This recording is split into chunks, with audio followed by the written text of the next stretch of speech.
فتصم attention أب حدا نجار ويكافتنا عخا عند زجد سكان نجار مستجبرة التنجار أبيوت كتفتصم زلة تغلطات أزيل علي بمنصور أنت دا كاو عسرت جدي أنت دا تعالي وخن كاجم بوزح نجار أصل التحز تي وتسيت كم دلي كوني مالتي أتوكرو مات بحثر زبالة حدا نجار عليم كلا خت جبرة ስለዚህ ካብቲ ዕላማኻ ከይተኣለኻ ካብቲ ነገራትካ ከይተኣለኻ ኣብቲ ዘድልየካ ነገራት ጥራይ ከተተኩር ከለኻ ማለት እዩ ምክንያቱ ኣድወና ወይ ከዓ ኣተኩረና ዝወስዱ ብዙሓት ነገራት ኣለዉ ብሂወት ንሕና ግን መሪፅና ካብዚ ኩሉ ብዙሕ ዘሎ ኣብቶም ዘድልዩና ነገራት ጥራይ ክንዓይ ከለና እቲ ውፅኢታውነት ብኡ መንፅር መፅእ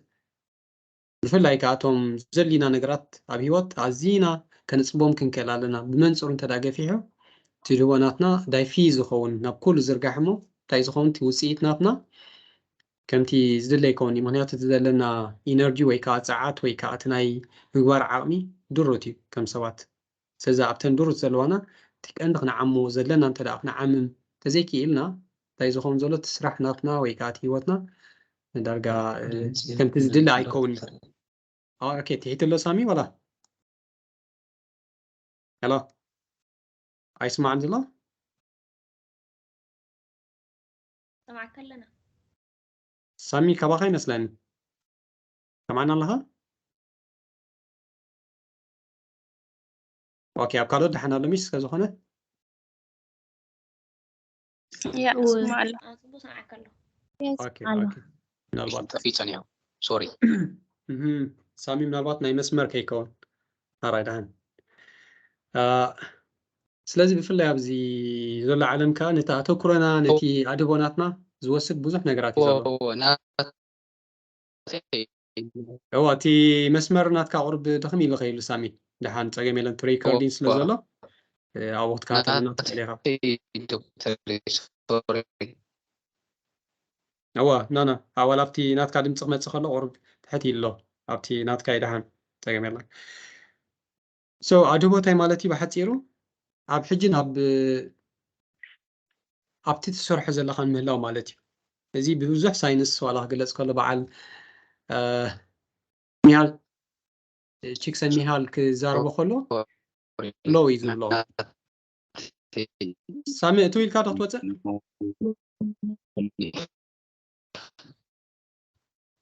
اوكي سوري ስለዚ ኣብ ሕጂ ታይ ማለት እዩ ንኣብነት ኣብዚኣ ክላስ ኣለና ኩሉ ነገራትና ሰብሲብና ኩሉ እቲ ካል ነገራትና ዓሊና ኣብዚ ክንህሉ ከለና ነቲ ዝበሃል ዘሎ ብዝግባእ ክንወስዶ ክንክእል ከለና ትርዲኢትና ክዓቢ ክእል እቲ ኣብዚ ምህላውና ከዓ ናብ ረብሓ ክንቀይሮ ንኽእል ማለት እዩ በንፃሩ እንተዳ ኣብዚ ሃሊና ፊዚካሊ ብኣካል እቲ ኣቴንሽንና ዝወስድ ኣድቦና ዝወስድ ካልእ ነገራት ተዳ ኣሎ ግን ክሸግር ይኽእል እዩ ኣይ ቲንክ ናይ ሳሚ ቁርብ ሸግር ኣላ መስለኒ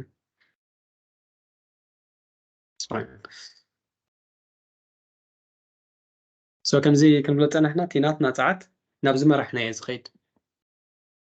which means attention ناتنا ادهوناتنا تزعابي حيلي ابيوتنا ادهوناتنا ذهبنا للنجر ابيوتنا خعب جدني قالوا تاخون اونتا نيشتي يكون عبي اوكي سلازي او يخاتي لو تتمص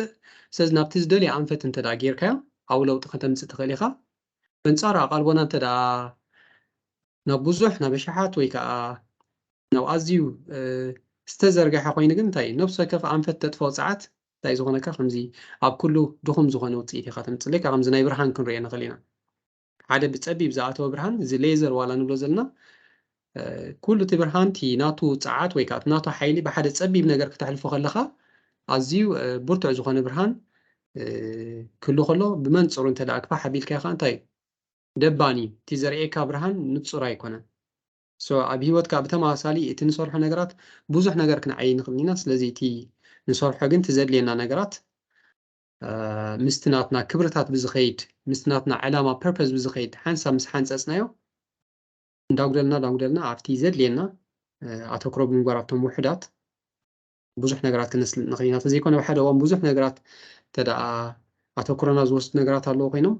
እቲ ክንሰርሖ ንኽእል ብኡ መንፅር ውፅኢታዊ ይከውን ስለዚ እንተ ደኣ ኣገዳስነት ናይ ኣተኩሮ ማዕረ ክንዲ ዝኾይኑ ብኸመይ ኢና ክንዕብዮ ንኽእል ኣተኩሮ ናብ ዝብል ንርአ ሕጂ ስዊቲ ቀንዲ ዘገድሰና መጀመርያ ንጹር ዝኾነ ዕላማ ክህልወና ኣሎ ኣብ ዲሲፕሊን ከምኡ ኢልና ኣብ መጀመርያ ናይዚ መእተው ናይዚ ትምህርቲ እዚ ኮርስ ከምኡ ኢልና ተስዋይ ከምኡ ስለ ዝኾነ ካብቲ መጀመርያ እንታይ ጌርና ዕላማና ንኽነንፅር ኣብዚ ሂወት መንፅኢና እንታይ ክንገብር እንደሊ ንክንምርምር ዝሕጉዝና ሕቶታት ርኢና ነርና ሶም ምልስ ኢልና ዳግማይ ምርኣይ ከድልየና እዩ ስለዚ ብመንፅር ዘለና ንፃረ ካልእ ነገራት ክወስደና ኣይክእልን እንተ ደኣ ንፃረ ተዘይብልካ ግን ወላ ሓደ ብብዙሕ ነገራት ክትውሰድ ዘለዎ ተኽእሎ ኣዝዩ ብዙሕ እዩ ስለዚ እቲ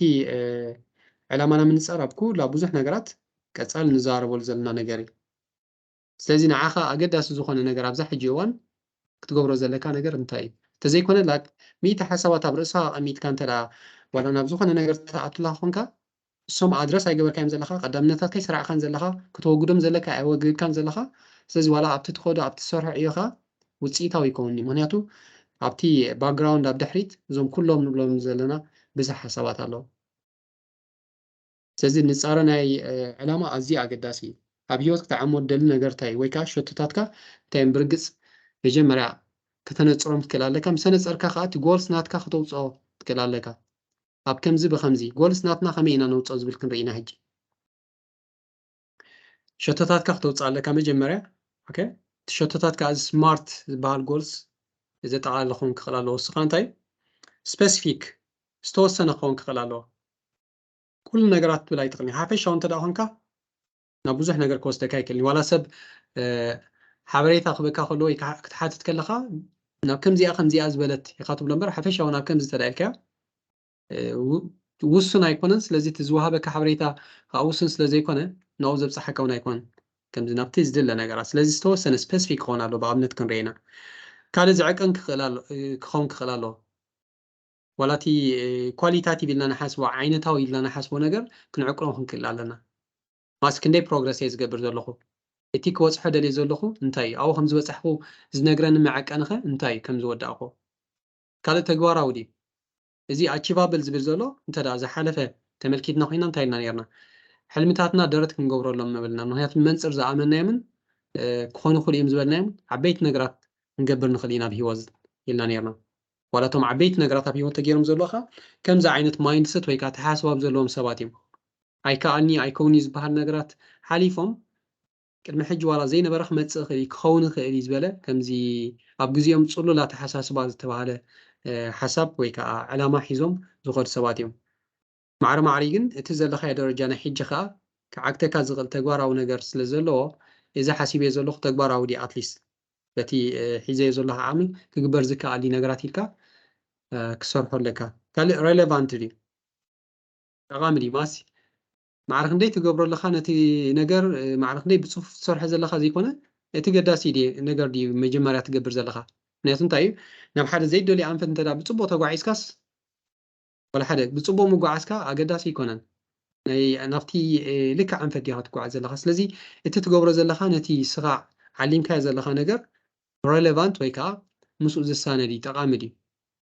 ተስዋይ እቲ እንታይ ትደለካ ምፍላጥ ኣዝዩ ኣገዳሲ ዝገብሮ ምክንያቱ ነብሲ ወከፍ ስራሕ ክሰርሖ ከለካ ሽዑ እዚ ሬሌቫንት ማስ ዘገድሰኒ ድዩ ምስ ናተይ ክብርታት ምስ ናተይ ኣነ ዝደልዮ ዘለኹ ሂወት ወይ ከዓ ዝሓስቦ ዘለኹ ሸቶ ዝኸይድ ድዩ ኣይኮነን ኢልካ ክትመምዮ ክትክእል ኣለካ ካልእ ታይም ባውንድ ኩሉ ግዜ ናይ ግዜ ገደብ ክትገብረሉ ክትክእል ኣለካ ተዘይኮነ ከምዚ ከዓ ኣይደልየ መዓስ በቃ ሓደ መዓልቲ ወይ ከዓ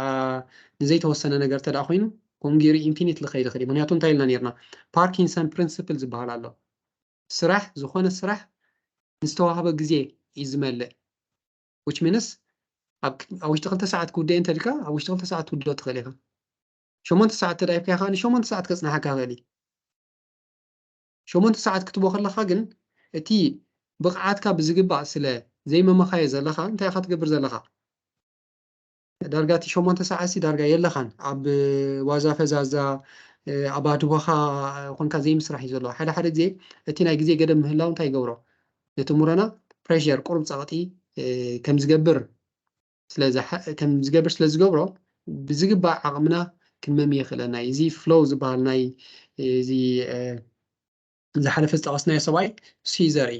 ክልተ ነገራት ኣሎ ልዕሊ ዓቕምካ ክትውጥሮ የብልካን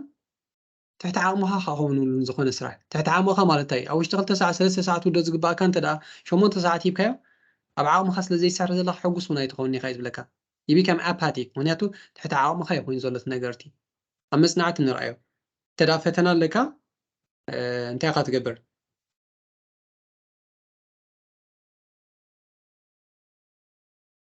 اوريدي تافتنا ست كوينا نصباح دي ولا دحر سومن سلت تخون زلا حدا ناي غزي قدب هيباك الله اذا ناصنيع خودن زلن نغرات ابزين كودنا لن مهنياتو دحريو كفتني خم مرمرا لني تبلا لها سو نتي ناتنا هيوتكا بخوم عينت كنكيسون كلالنا بيزنس ناتنا تخينهم او القوي هيوتنا ابصراحنا تدا خوينخا كوم ناي غزي قدب تداغيرنا لا امرنا تقاني بزغبا اتي عقمو كوص خيلي زي كون سئلنا تدا فنينا يغن ولا حدا خمزي او وشتا حاصير غزي سرح زغبا اسرح ناب ازي استناوح غزي خنوسن خلينا سلازي كم زغبرنا اي بخالقه ازي بزح ايا او وشتا حاصير غزي خدغبرو مستفتنكا تاتغبر تخليخا كمزي كتكوست تخليخا بنصارخا تاي overwhelm سلازغبركا صقط سلازبزحلكا خا ناب زي تدلي مسغار نابتي نايت سرح يو زدبلكا منيات نفسك كف سرح كتساغر كلها انتي ኣይትደልየን ዘለኻ ዓይነት ስለዚ ናብ ትድልየት እንተ ደኣ ክተምፅእ ንብቕዓትካ ዘበርኽ ኣዝዩኻ ዘይጨነቐካ ዓይነት እዚ ኦፕቲመም ዝበሃል ኣብ ፍሎው ዘእትወካ ክኸውን ክኽእል ኣሎ ስለዚ ናይ ግዜ ገደብ ምግባር ነዚ ዝሕግዘካ ተግባራዊ ምግባር ከዓ እንታይ ይገብረካ እቲ ልዕሊ ዓቐን ዝኾነ ነገራት ኣብ ሓፂር ግዜ ንኸይትምድብ ስለ ዝገብረካ ነዚ ባላንስ ክትሕልለካ ቁኑዕ ወይ ጌጋ ዝበሃል ነገር የለን ኣብቲ ገዛእ ርእስኻ ትገብሮ ኤክስፐሪመንት ወይ ከዓ ፈተነታት እንዳፈለጥካዮ ትኸይድ ነገር እዩ ስለዚህ እዚ ስማርት ጎልስ ክንጥቀመሉ ክንክእል ኣለና ሰይ ንኣብነት ኣብ ማዓሲ ቅድሚ 2 ዓመት ናይ 2020 ዝነበረ ናተይ እዚኣ ከም ኣብነት ኣምፂልኩም ኣለኹ ስማርት ጎል ንኣብነት እንታይ ይመስል ማይ ጎል ትሸቶ እንታይ ነይሩ ቲኤስ ንብሎ ዘለና ትሸቶ ከባቢ 250 ገጻት ዘለዎ ኣቨሬጅ ብገምጋም 52 ዝኣኽሉ ናይ ገዛእ ርእስኻ ምዕባይ መፅሓፍቲ ከንብብ ኢለ መዲበ ነይረ ብጣዕሚ ጥቕሚ ምምፅኡ ኣብ 2019 ንኹምና ልማት እያ መወዳእታ ዲሰምበር ስለዚ ነዚ ዓመት 2020 ክንዲዚ መፅሓፍቲ ከንብብ ኣለኒ ገለ ኢለ እቶም መፅሓፍቲ ኦልሬዲ ሓሲበ ስለ ዝነበርኩ ኣዳለየ ሜቶም ኣዝዮም ጠቐምቲ ንዓይ ክዕብዩኒ ዝኽእሉ ገለ ዝበልኩም ኩሉ እቲ ነገራት በብቲ ናቶም ሳብጀክት ወይ ከዓ በብቲ ናቶም ዓይነታት ማለት እዩ ብድሕሪኡ ብኸመይ ይዕቅኖ ሶምናዊ ሓደ መፅሓፍ ከንብብ እየ ስለዚ መዓልታዊ 35 ገጻት ከንብብ እየ ስለዚ ዝዕቀን ገይረ ኣለኹ ማለት እዩ ናብ 52 መፅሓፍቲ ከንብብ ኢለ 6 ወርሒ 7 ወርሒ ደቂሰ እንተ ደኣ ብድሕሪ ተብተብ ዝብል ኮይኑ ክኸውን ኣይክእልኒ ስለዚ ኣብ ግዜኡ ናይ ግዜ ገደብ ዳገበርኩ ብዝዕቀን ነገር ኦኬ ይኸይድ ኣለኹ ፕሮግረስ ዝገብር ኣለኹ ስለዚ ኣብ ውሽጢ እዚ ዝብሎ ዘለኹ ግዜ እዚ ነገራት ዝክገብር ክእል እየ ክብል ክእል እየ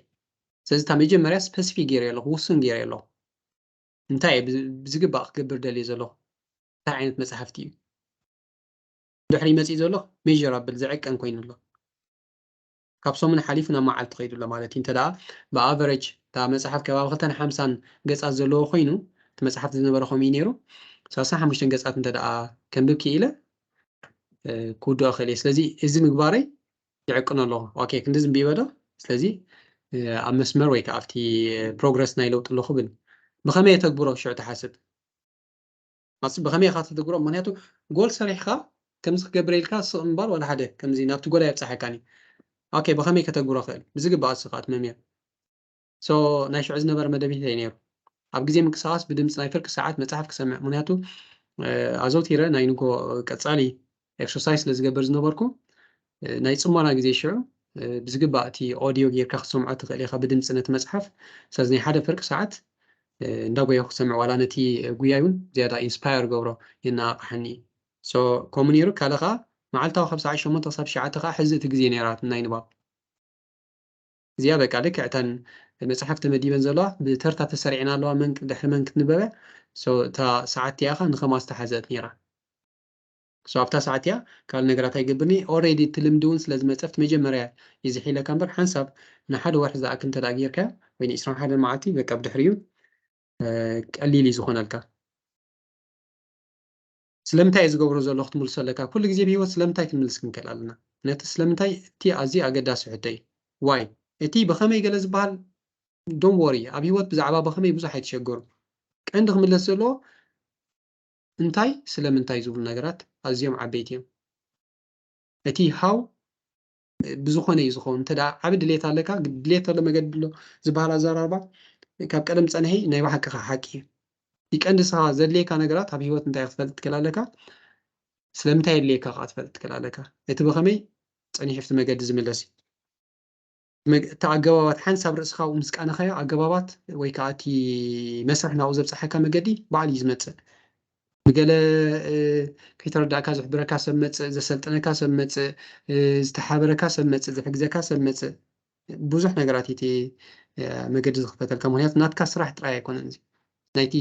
ዓብይ ናይ ፈጣሪ ወይ ከዓ ናይቲ ኮስሞስ ናይቲ ኣድማስ ዝበልናዮ ናቱ ስራሕ እዩ ዝኸውን ዘሎ ኣብኡ ኢኻ ትኣቱ ዘለካ ንስኻ ንዕኡ ኣክቲቬት ክትገብር ጥራይ ትክእል ኣለካ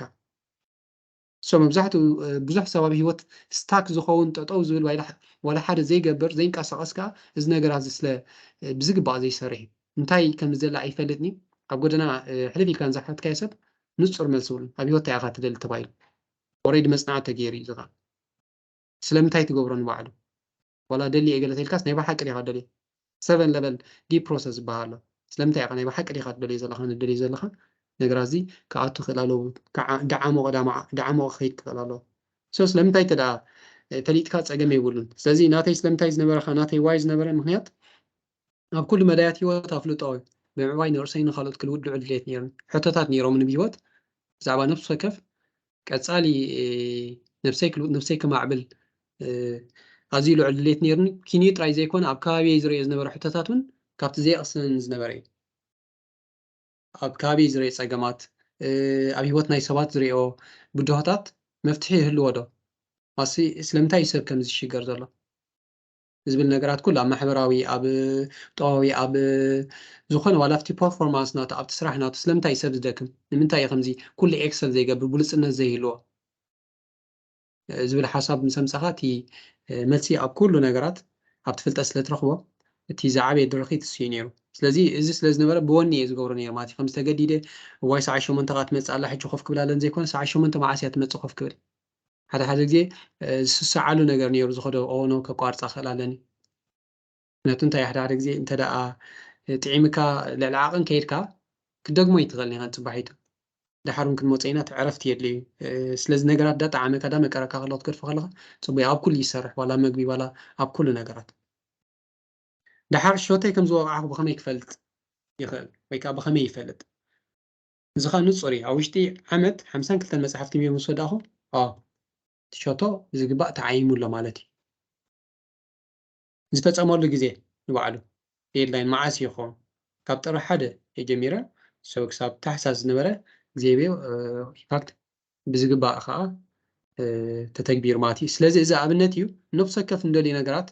ክንዓይ ንኽእል ነገር ብከምዚ ዓይነት ሰናርዮ ወይ ከዓ ብከምዚ ዓይነት ኣገባብ ጌርና ክነምፅኦ ንክእል ኣለና እንተዘይኮነ መፅሓፍ ከንብብ ደሊ እንታይ መፅሓፍ ኢኻ ተንብብ ስለምንታይ ኢኻ ከተንብብ ደሊኻ ዘለኻ እንታይ ይኾነካ መዓስ ኢኻ ከተንብብ እቲ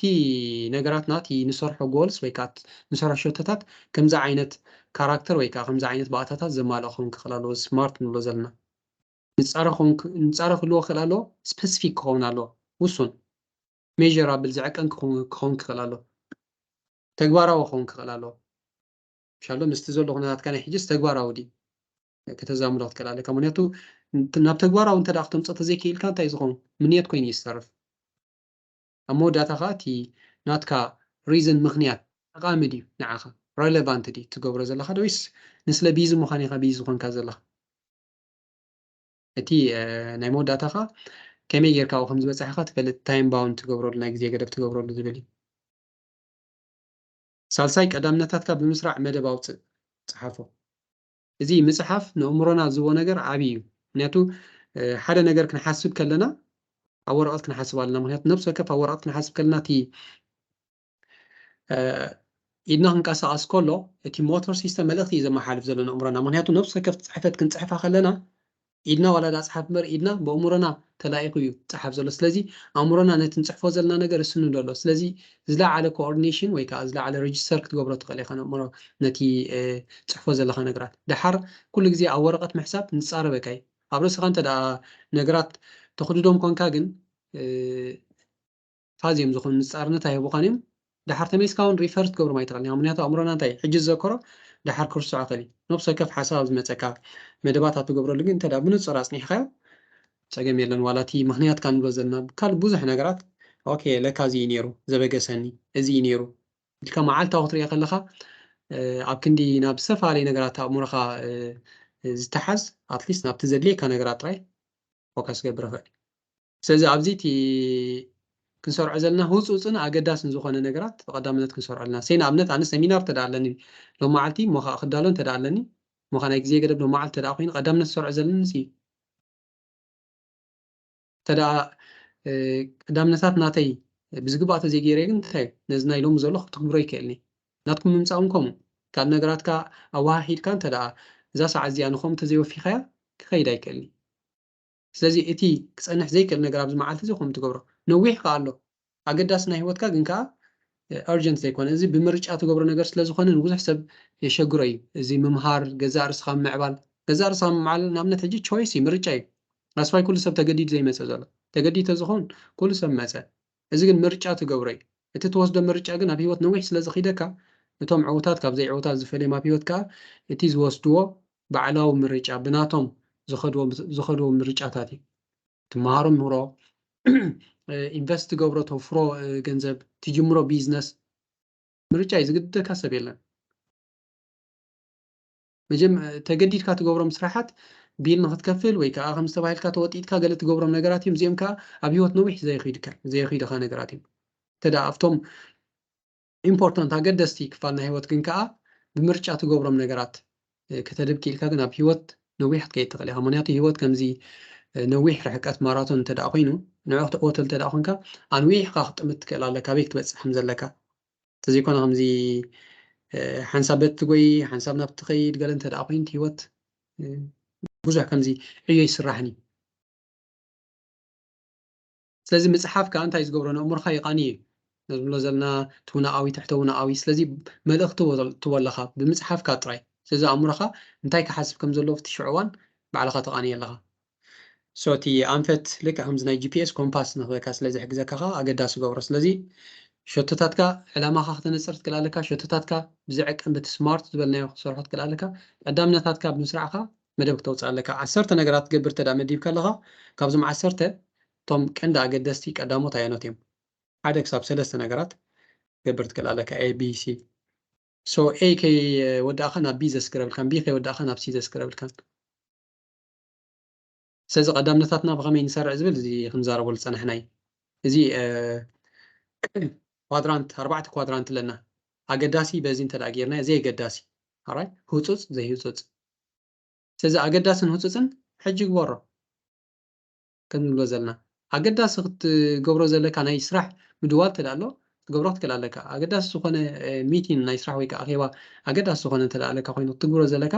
ሕጂ ክትገብሮ ትክእል ኣለካ ወይ ክትከዶ ዘለካ ትምህርቲ ተኮይኑ ወይ ከዓ ክትረክቦ ዘለካ ፕሮጀክት ወይ ከዓ ፀብፃብ እንተዳ ኣለካ ኮይኑ ሪፖርት ሕጂ ክትገብሮ ትክእል ኣለካ ምክንያቱ ኣገዳሲ ህፁፅ ኢኻ ካልእ ኣገዳሲ ኮይኑ ዘይህፁፅ ኣሎ እዚ ንብሎ ዘለና ክትገብሮ መድብ እዚ ብምርጫኻ ትገብሮ ምምሃር ዶ ገዛ ርእስኻ ምዕባይ ዶ ምውፋር ዶ ንብሎም ዘለና ከዓ እቶም ኣዝዮም ዘገድሱኻ ናይ ሂወት እሞ ከዓ ንውሕ ዓመታት ክኸዱ ዝኽእሉ ኣብዚኦም ኢኻ ዝያዳ ኣድቦካ ተኩራኻ ትገብር ዘለካ ምክንያቱ ንሂወትካ ኣንፈት ዘትሕዙ እዞም ነገራት እዚኦም እዮም ስለዚ ነዊሕ ዓሊምካ ብሂወት ከምዚ ክገብር ኣለኒ ብሂወተይ ከምዚ ክጅምር ኣለኒ ከምዚ ክሰርሕ ኣለኒ ከምዚ ክመሃር ኣለኒ ኢልካ ብምርጫኻ ወፍሪ ትገብረሎም እዞም ነገራት እዮም እንተዘይኮነ መምስ ተገደድካ እንተደኣ ኣብ ሂወት ትገብሮም ኮንካ ዳርጋ ፀገማት መምስ መፀ እንዳተጋጨኻ ኢኻ ትገብሮም ኣቐንዛዊ ኢኻ ዝኾን ሪኣክቲቭሊ ዝኾነ ሪስፖንስ ኢኻ ትወስድ ኣብ ክንዲ ፕሮኣክቲቭ ዝበሃል ባዕልኻ ቀዲምካ ከይድካ እቲ ነገራት ምክንያቱ ለውጢ ምምፅእ ይተርፍኒ ብሂወት እቲ ለውጢ ከይመፀ እንተደኣ ብፍቃድካ ክትልወጥ ክኢልካ ግን እንታይ ኮንካ ኣለካ ሓሊፍካ ኣለካ ነቲ ነገር ተዘይኮነ ነብሲ ወከፍ ነገር ፀገማት ገም ምስ ኣበልካ እንተደኣ ክትቅየር ፅቡቅ ኮንካ ህፁፅ ክሳብ ዝኸውን ኣሸጋሪ እዩ ዝኸውን ስለዚ እቲ ኳድራንት 2 ክትገብሮ መድብ ዝበሃል ዘሎ ኣዝዩ ከነድበሉ ክንክእል ኣለና ትምህርትና ስራሕና ነዊሕ ንዕልመሉ ዝምድናዊ ሂወትና ሓዳርና ኩሉ ነገራት ናይ ቆለና መፃኢ ኩሉ ነገር ንሕንፅፀሉ እቲ ኣገዳሲ ዝበሃል ክፋል ኣብዚ ይዝኣቱ نياتو حجي لو معلتي ترتب دالك تقبر زي كون نويح سخيد مديب كاخت قبر زلك أنا قاري قال زي أي حبز الله هتص جنك زي قداسي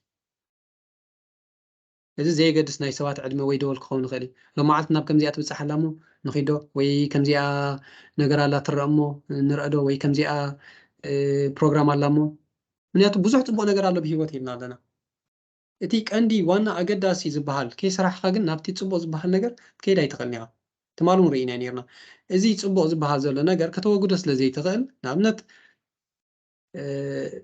ኩዕሾ ኣሎ እዚ ማሕበራዊ ርክባት ኣሎ ካልእ ኣሎ ኣብቲ ሂወትና ብቐንዱ መፂና ዳይረክት ወይ ከዓ ከምዚ ሽዑ ንሽዑ ዘይፀልወና ግን ከዓ ከም ሰባት ደስ ዝብለና ነገራት ኣሎ እዚ ሕጂ ብፍላይ ህፁፅ ምስቲ ምዃኑ ምስቶ ሞረና ኩሉ ግዜ ታንገብር ክንከል ኣለና ንፃወት ክንከል ኣለና ንስኻ እንታይ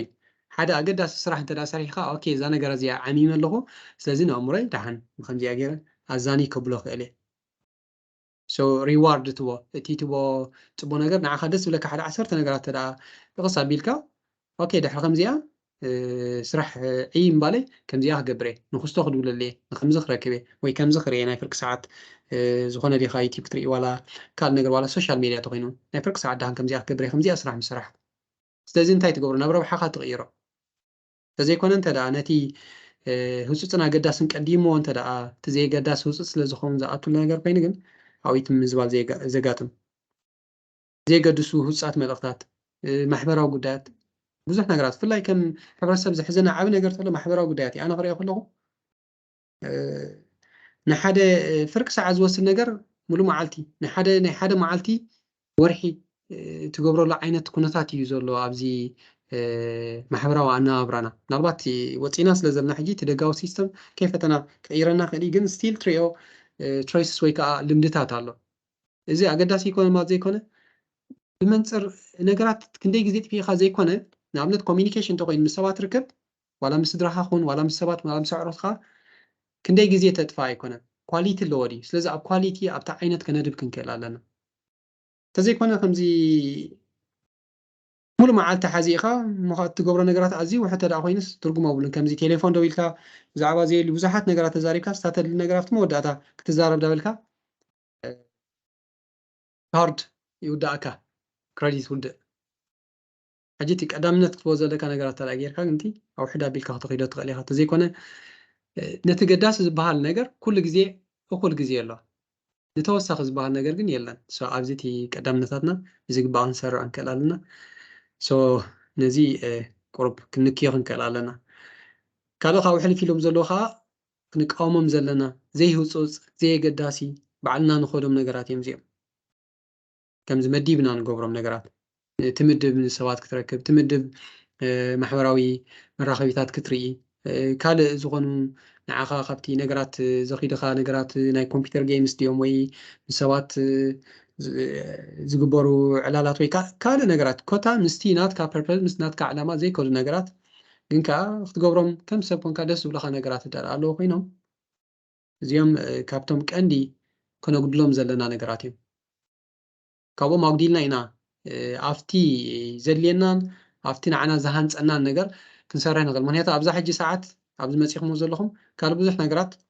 ክትገብሩ ትኽእሉ ነርኩም እዮም ግን ምርጫ እዩ መሪፅኩም እዚኣ ክጠቕመና ትኽእል ንሂወትና ክትውስኸሉ ትኽእል ነገር ኢልኩም መሪፅኩም መፂኹም እዚ እንታይ ዝኸውን ዘሎ ካብቲ ምርጫ ናይቲ ዘይገዳስን ዘይህፁፅን ናብቲ ኣገዳሲ እሞ ከዓ ዘይህፁፅ ዝበሃል ነገር ናብኡ ኢኻ ተደይቦ ዘለካ ብመደብ ጌርካ መዲብኩም ኣብ ተሳቲፍኩም ኣብ ሰሚናር ኣለኹ ስለዚ እሱ ክበዝሕ ክእል ኣለዎ ካብ ስራሕና ወፃኢ ንገብሮ ንጥፈታት ኣብ ምንታይ እዩ ዝኸውን ዘሎ ኢልና እንተዳ ርኢናዮ ብግቡእ ክነመሓድሮ ንኽእል ኢና ስለዚ ኳድራንት እዚ ኣዝዩ ኣገዳሲ እዩ ካልእ ኣብዚ ናይ ኤቢሲ ዝበልናዮ እቲ ከመይ ትምድብ እዩ 10 ዘድልዩኻ ነገራት ምስ ጠቐስካ ዋላ 50 ግበሮም እንተዳ ክጠቅስ ክኢልካ ዘድልዩኻ ብምሉኦም ከምዚ ሽዑ ትርዮም በብቐዳምነቶም ቁፅሪ 1 ኤ ቁፅሪ 2 ቢ ገዳሲ ቁፅሪ 3 ሲ ዲ ዳበልካ ብምሉኦም ትሰርዖም ኣብቶም መጀመርያ ዘለዉ ቀዳሞት 3 ገለ ኢኻ ተድብ ዘለካ ቀንዲ ካብኡ ናብኡ ካ ቀዳማይ ቶፕ ፕራዮሪቲ ቁፅሪ 1 ዝበልካዮ ትገብሮ ትክእል ኣለካ ቁፅሪ 1 ክንታይ ማለት እዩ ሎሚ ክውዳእ ዘለዎ ነገር كسجر زي كل نجار تداخين لو متقبرات كلالك تزي كونه كسجر زي كل نجار كلك انت دا لومي تزودا صبو مخانه زبال ويكا حساب صباح صنح زغ نجارات تقبر الله خنكا اب برايوريتي اب ናይ ቀዳምነታት ፀገም ጌርካ ኣለኻ ማለት እዩ ብዙሕ እዋን እቲ ዘል ነገራት ከይትግበር ዝዓግትኻ እዚ ነገራት እዚ ኣብታ ሻዕ እዋንሲ እንታይ ኢኻ ትገብር ዘለኻ ብሓቂ ነታ ግዜኻ ኣብ ግቡእ ትጥቀመላ ኣለኻ ዲኻ ወይ ከዓ ነቲ ክትገብሮ ዘለካ ኣብታ ሻዕ እዋን ትገብራ ኣለኻ ዲኻ ተዘይኮነ ቢዚ ምዃንካ ኣብ ሂወት ውፅኢታዊ ይገብረካን ቢዚ ስለዝኾንካ ኣይኮነን ሂወት ኣበየናይ ቢዚ ኣለኻ እቲ ቀንዲ ሕቶ ዝመፅእ ተዘይኮነ ብዙሕ ሰብ ቢዚ ግዜ የብለይን ገለ ብል እዩ ግዜ ንኩሉ ዝኸውን ኣሎ ቀዳምነታትካ ሰሪዕኻ ኖ ክትብሎም ዘለካ ነገራት ጥራይ ክዓብዩ ከለዎም ከተወግዶም ዘለካ ፀኒሕና እውን ክንሪአን ኢና ስለዚ ኤይ ማለት ሎሚ ክውዳእ ዘሎ ወይ ስለዚ እሱ ቀድሚ መጀመርያ ክሰርዖ ትክእላለካ እሱ ክሊር ምስ ገበርካ ናብ ቢ ክትሰግር ትኽእል ኢኻ ኔቨር ኤ ከይወዳእካ ግን ናብ ቢ ክትሰግር የብልከን ሎሚ ተዝውዳእ ፅቡቅ ምኾነ ዝበሃልካ ሰግር ሽዑ ክሳብ ፅባሕ ክፀንሕ ዝኽእል ነገር ተዳ ኣሎ ኮይንካ ተዳ ክሳይ ኮይኑ ተብሎ ተዘይኮነ ክፀንሕ ዝኽእል ነገር እዩ ፀገም የብሉ እንደገና ካ ተፅንሖ እንተዳ ክፀንሕ ዝኽእል ኮይኑ ምናልባት እውን ዘይገዳስ ክኸውን ይኽእል እዩ ልክዕ ከም ተቐዳምነት ትሰርዕ ዘለካ ንድሕሪት ምድፋእካ ትለምድ ትክእል ኣለካ ፖስተሪሪቲ ከይገበርካዮ ክተርፍ ትኽእል ነገር እውን ክህሉ ይኽእል እዩ ምክንያቱ ኣብዚ ሲ ዘላ ፅባሕ ንጎ እውን ሲ ክትከውን ትኽእል እያ ክሳብ ፅባሕ ፀንሕ ትኽእል እያ ይሰግር ተቐዳምነታት ክወሃቦ ዘለዎ ነገራት ክወሃቦ ይኽእል ኣለዎ ስለዚ ሊሚትድ ግዜ ኣለና ሓፂር ግዜ ኣለና እሞ ኣብዚ ሓፂር ግዜ ክሰርሖ ዘለና እንታይ መጀመርያ ኢልካ ትሓስብ ትክእል ኣለካ ምዝ ተኣሲሩ ዝኸይድ እዚ ፓሬቶ ፕሪንሲፕል ዝበሃል ዘሎ እዩ እቲ ቢዚ ምዃን ቀንዲ ዘይኮነ ኣበየናይ ተተኩር እቲ ዝዓበየ ምዃኑ ንምርኣይ ዝተባሃለ እዩ ስለዚ ኣብ ውሕዳት ቀንዲ ነገራት ኣተኩር ሓደ ቢዝነስ ዘለዎ ሰብ ክልያንቱ ቶም ዓማዊሉ ቶም 20 ሚእታዊት ናይቶም ዓማዊሉ ን80 ሚእታዊት ናይቲ ውፅኢቱ የምፅኡ ናይቲ ዕዳግኡ ስለዚ ኣብቶም 80 ኣብቶም ብምልኦም ዝመፁ ዘለዉ ዘይኮነ ከድብ ዘለዎ ኣብቶም 20 ኪ ቀንዲ ተደጋጋሚ ዝመላለሱ ቀንዲ ንዑ ኣብቲ ናቱ ካምፓኒ ኣብቲ ናቱ ዕዳጋ ወይ ኣብቲ ናቱ ድኳን ቀንዲ ተመላለሲ እሶም እዮም ቀንዲ ዘብሎ ተዘይኮነ ሓደ መዓልቲ መፂ ዝኸይድ ካልኣይ መዓልቲ ተግንበት ዘበል ኣብቲ ዕዳጋ ናቱ ኣብቲ ናቱ መክሰብ ብዙሕ ውፅኢት የብሉን ስለዚ 20 ሚእታዊት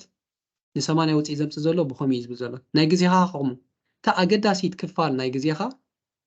እታ ፒክ ታይም ፕራይም ታይም ናትካ ትበሃል ምስ ሙሉእ ሰዓትካ ከለኻ ትገብራ ነገራት 20 ሚእታዊት ተዳ ኮይና ን80 ሚእታዊት ናይቲ ውፅኢትካ እሱ ተምፅእ ድሕሪኡ ዘሎ 80 ሚእታዊት ዋላ እንዳኸድካ እቲ ግዜኻ ስኢልካ ከምዚ ደኺምካ ከለኻ ዋላ ተጠቐመሉ ነተን ተሪፈን ዘለዋ 20 ሚእታዊት ንኸተምፅእ ኢልካ ኢኻ ተሃልኽ ዘለኻ ስለዚ እዚ ኩሉ ተጥፍኦ ዘለኻ 80 ሚእታዊት ናይቲ ግዜ ኣብቲ 20 ሚእታዊት ለውጢ ናይ ምምፃእ ዝኸይድ ስለዚ ኣብ ዝኾነ ስራሕ ኣብታ ፒክ ታይም ዘለና ኣብታ ቀንዲ ነገር ዘለናያ ኣብታ ሙሉእ ኣድቦና ዘሎ ፎካስ ናትና ኣብ ላዕሊ ዘሎ ተዳ ክንገብሮ ክኢልና ቅልጥፍ ኢልና ትዝለዓለ ውፅኢት ነምፃሉ እሱ እዩ ድሕሪኡ ዕረፍቲ ክትወስድ ኣለካ ወይ ክትገድፎ ክትክእል ኣለካ ተዘይኮነ እዚ ካልእ ተወሳኺ ንኩሉ ነገራት ኣብ ሒዝካ ኣብ ሓንቲ ቦክስ ኣብ ሓንቲ ክተእትዎ እንተዳ ትፍትም ኮንካ ግን ኣይኮኑን ምክንያቱ ነቲ ገዳሲ ነገራት ትገድፍ ኢኻ ስለዚ ኩሉ ግዜ ኣብ ሂወት ኣብተን 20 ሚእታዊት ኣብ ሂወትና ዘገድሳ ነገራት ክነተኩር ክንክእል ኣለና ምክንያቱ ን80 ውፅኢት ሚእታዊት ውፅኢት ናትና ኣብዩ ዘምፅኦ ኣብ ኩሉ ፕሪንሲፕል ኣብ ኩሉ ሂወትና በዚ መስርሕ እዚ ክንክተሎ ንኽእል ኢና እዚ ናይ ፓሬቶ ፕሪንሲፕል 20-80 ሩል ዝበሃል እዩ 20 ሚእታዊት ናይቲ ግዜኻ ን80 ሚእታዊት ናይ ውፅኢትካ የምፅእ 20 ሚእታዊት ካብቶም ክላየንትስ ናትካ ወይ ከዓ ካብቶም ዓማዊል ናትካ ን80 ሚእታዊት ናይቲ መክሰብካ የምፅኡ እንተዳ ከምዚ ኮይኑ እቲ 20% ኣይና ኢልካ ኣተኪርካ ኣብኡ እንተዳ ክሰርሕ ኢልካ እቲ ዝተረፈ 20 ዋላ ሓደ ከም ዝኾነ ንእሽተይ ከይድካ ዋላ ክውሰኽ ዝኽእል ነገር እዩ ተዘይ ተወሰኺ ከዓ እንተዳ 80 ሚእታዊት ከይዱ ፅቡቅ ደረጃ ኣለኻ ስለዚ ዱ ሞር ባይ ዱዊንግ ለስ ውሕድ ብምግባርሲ ብዙሕ ነገር ግበር ዝብል ተሎ ትሪክ ከኣሲ እዩ ምስ ተኣሲሩ ዝክሮ ኣብ ሰዋ ከልና ሓደ ተምሃራይ ነይሩ ምሳና ዳርጋ 24 ሰዓት ኣለፍቲ መፅናዕቲ ከመይ ኣይደክም ኣነ ይርዳእኒ ቀፃሊ ግን ከይድሎ ቢዝ ኣሎ ነብሱ በቃ ኩሉ ግዜ ሪኣ ዳርጋ ብዙሕ እውን ኣይድቅስኒ ገለ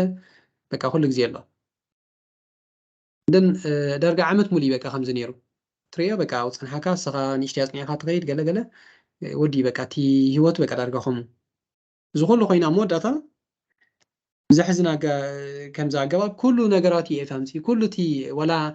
كم زماتو تقوم ونسي كساي كم ساي كانت بمولي فهمتي أجنت هاي كم زحزنا كاي بتعمي ሓደ ነገር ከምዚ ገብር ኣለኹ ዳበልካ 24 ሰዓት ልዕሊ ዓቐን እንዳስራሕካ እንተ ውፅኢታዊ ዘይትኾን ኣለካ ኮንካ there is something wrong ገለ ፀገም ኣሎ ኣይተረዳእካን ዘሎ እቲ ፕሪንሲፕል ማለት እዩ ሶ ክንደይ ሰዓታት ኮፍ ናይ ዝበልካ ዘይኮነ ኣብ ኦፊስ ኣብ ስራሕ ኣብ ዝኾነ ቢዝነስ እንታይ ዓሚምካ ኣለካ ስለዚ ኣብ ፕሮዳክቲቪቲ ወይ ከዓ ኣብ ውፅኢታውነት ክነተኩር ክንክእል ኣለና ተዘይኮነ ብመንፅር ግዜ ኮፍ ዝበልካዮ ብመንፅር ኣብቲ ናይ ስራሕ ሰዓታት ኮፍ ዝበልካዮ እንተ ደኣ ክትሓስቦ ኮንካ ከምኡ ይኮን ዋላ እዚ ናይ ሕጂ ዘሎ 8 ሰዓታት ንመዓልቲ ዝብል ፕሪንሲፕል እውን ብዙሕ ኮሽን ገብርዎ ኣሎ ሓትዎ ኣሎ ናይ ባሓቂ ድዩ 8 ሰዓታት ሰብ ብዝግባእ ዝሰርሕ ዘሎ ኢፌክቲቭ ውፅኢታዊ ዝኾነ 3 ሰዓት ሰሪሑ ክዕርፍ ይኽእል ዶ ተኻል ነገራት ናብ ካልእ ክልወጥ ይኽእል ዶ ዝብል ፕሪንሲፕል መስርሒ እዩ ዝመፅእ ዘሎ ብፍላይ ሕጂ ዝመፅእ ዘሎ ነገራት ብኣእምሮ ዝስራሕ ነገር ስለ ዝኾነ ኣእምሮና ክሰርሓሉ ዝኽእል ነገር ኣዝዩ ውሱን እዩ ሶ ኣብቲ ውሱን ዝኾነ ግዜ እንታይ ክንዓምም ኣለና ዝብል ዝያዳ ክትድባለካ እምበር ከምዚ ጉልበታዊ ተኮይኑ እንታይ ዳ ዋላ ዳደፋእካ ዋላ ክሳይ ዳገበርካ ንዓኻ ዋዓት ክትብሎ ኢኻ ኣብ እምሮ ግን ከምኡ ዝበሃል ነገር የለን ዋላ እቲ ጉልበታዊ ንባዕሉ እውን ኢፌክቲቭሊ እንተ ደኣ ክሰርሕ ኮይኑ ሰብ ኦኬ እዚኣ ኮንትራክት እያ ከምዚኣ ግበራ ድሕሪ ወዲእኻ ኣለካ እንተ ደኣ ኢልካዮ ብጆርናታ ወርሒ ክወስደሉ ዝኽእል ኣብ ውሽጢ 2-3 መዓልቲ ወይ ከዓ ተበዝሐ ሰሙን ተወዲኡ ክትርኢ ኢኻ ስለዚ እቲ ውፅኢናውነት ፕሮዳክቲቪቲ ይዓቢ ኣሎ ሶ ብመንፅሩ ከዓ ናፅነት ናይ ግዜ እርከብ ኣሎ ማለት እቲ ግዜ ሲኢና ገለ ዝበሃል ሽዑ ከም ኮንሰፕት ከም ሓሳብ ኣይመፅእን ራብዓይ መጀመርያ እቲ ዝኸበደ ዕዮ ስራሕ እያ ምስኡ ተኣሲሩ ዝኸይድ ምክንያቱ ውሱን ዝኾነ ፀዓት ወይ ከዓ ኢነርጂ ኣለና ወይ ከዓ እቲ ዊል ፓወር ንብሎ ናይ ምግባር ዓቕምና ንብል ኣለና ከም ሰባት ስለዚ ኩሉ ግዜ እቲ ዝበርትዕን ልዑል ምብላሓት ዝሓትት ኣእምሮኻ ዝሓትት ነገራት ንጎ ምስ ሙላእ ሓይልኻ ወይ ከዓ ወናኻ ከለኻ ስራሕ እዮ እዚ ናይ ብራያን ትሬሲ ኮንሰፕት ካብ መንሽሙ ካብ ማርክ ትዌይን ዝተወሰደ ኢት ዛት ፍሮግ ዝብል ኣሎ ነታ እንቁርዕብሲ መጀመርያ ብልዓ እያ እንቁርዕብ ከምዚ ከም ሓደ ክፉ ደስ ዘይብለካ ክትበልዖ ዘስካሕካሓካ ነገር ተዳሪእኻዮ እቲ ዝኸበደ ክሰርሖ ትኽእል ኣብቲ መዓልቲ ሽዑ ግበሮ ምስ ሓይልኻ ምስ ናይ ምግባር ዓቕምኻ ምስ ወንኻ ከለኻ እቲ ዊል ፓወር ንብሎ ዘለና እንተ ደኣ እቲ ዘይኮይኑ ኣብ ካልእ ዘይጠቕሙ ነገራት እንተ ደኣ ክተውዕሎ ውዒልካ ኣብቲ ብዙሕ ኣገደስቲ ዘይኮኑ ነገራት ግን ነቲ ዓብ ዝበሃል ስራሕ ስታይ ብልካን እዚ ሓይሊ ብልካ ናብቲ መወዳእታ መስባይ ብዙሕ ጌጋታት ኢኻ ትፍፅሙን ኣብቲ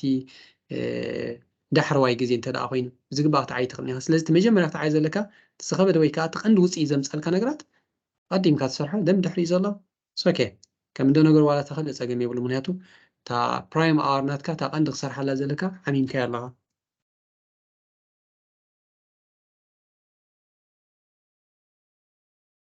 ሶ እዚ ሳይንስ እዚ ብዝግባእ ክንጥቀመሉ ክንክእል ኣለና ምክንያቱ ኣብ ሙሉእ መዓልቲ ናትና ኢነርጂ ናትና ሓይሊ ናትና ፀዓት ከይጎደለ ዝኸይድ ነገራት ኣይኮነን እዚ እውን ኣብ ሂወትና ንሪኦ ኢና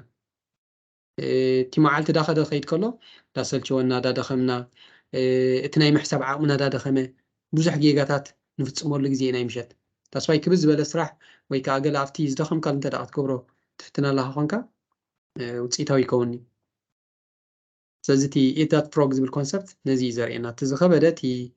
ክሰርሖ ዘለካ ዝዓበየ ስራሕ ኣብቲ ምስ ወናኻ ከለኻ እንተ ደኣ ጌርካዮ እቲ ካልእ ብዙሕ ኣድቦ ዘይሓትት ልሙድ ዝኾነ ናትካ ክፋል ኣብቲ ዳሕራይ ትገብሮ ትኽእል ኢኻ ትፍውስ ዝበለ ነገራት ስለዚ ኣብቲ ፕራዮሪቲ ናትና ኣይና ኢና ቀዳምነት ክንሰርሖ ዘለና ኢልና ብዝግባእ ክንዓየ ክንክእል ኣለና ዋላ መፅናዕቲ ዋላ ብስራሕ ኣብ ኩሉ ነገራት ሶ እቲ ቀንዲ ቁልፊ ዝኾነ ነገር መጀመርያ ተሰሪሕካዮ ንኩሉ ነገራት እዩ ዘመዓርዮ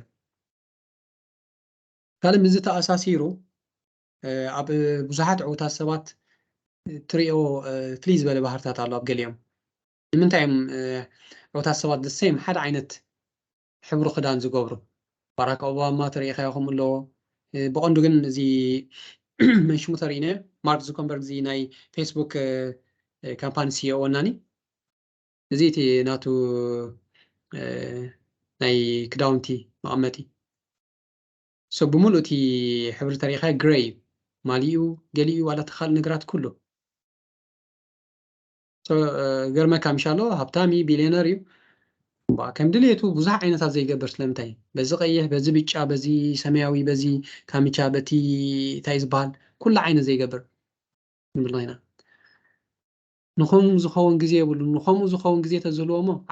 ዓበይቲ ነገራት ዝሰርሕ ኣይምኽኣልን ዝዓበየ ሽግር ዝኸውን ኣብቲ ውፅኢታዊ ስራሕ ዓብ ነገራት ክንገብር ዘይደፍኣና ወይ ከዓ ዘየኽእለና ነገር ከዓ ኣእምሮና ወይ ከዓ ናትና attention ወይ ከዓ ናትና ኣድቦ ኣብ ንኣሽቱ ነገራት ስለ ዝተሓዘ ክልተ ነገራት ብሓንሳብ ክትጥምት ኣይትኽእልን ኢኻ ሶ ኣበየናይ ክትጥምት ከም ዘለካ ከተድምት ትክእል ኣለካ ንኣሽቱ ነገራት ኖ ምስ በልካ ጥራይ ኢኻ ዓብ ነገር ትሓስብ ትኽእል እምበር ኣብቶም ብዙሓት ዘለዉ ከባቢና ንሪኦ ነገራት ተደኣ ክሳይ ንገብር ኮይና ከነድብ ኮይና ገብራ ይንኽእል ኢና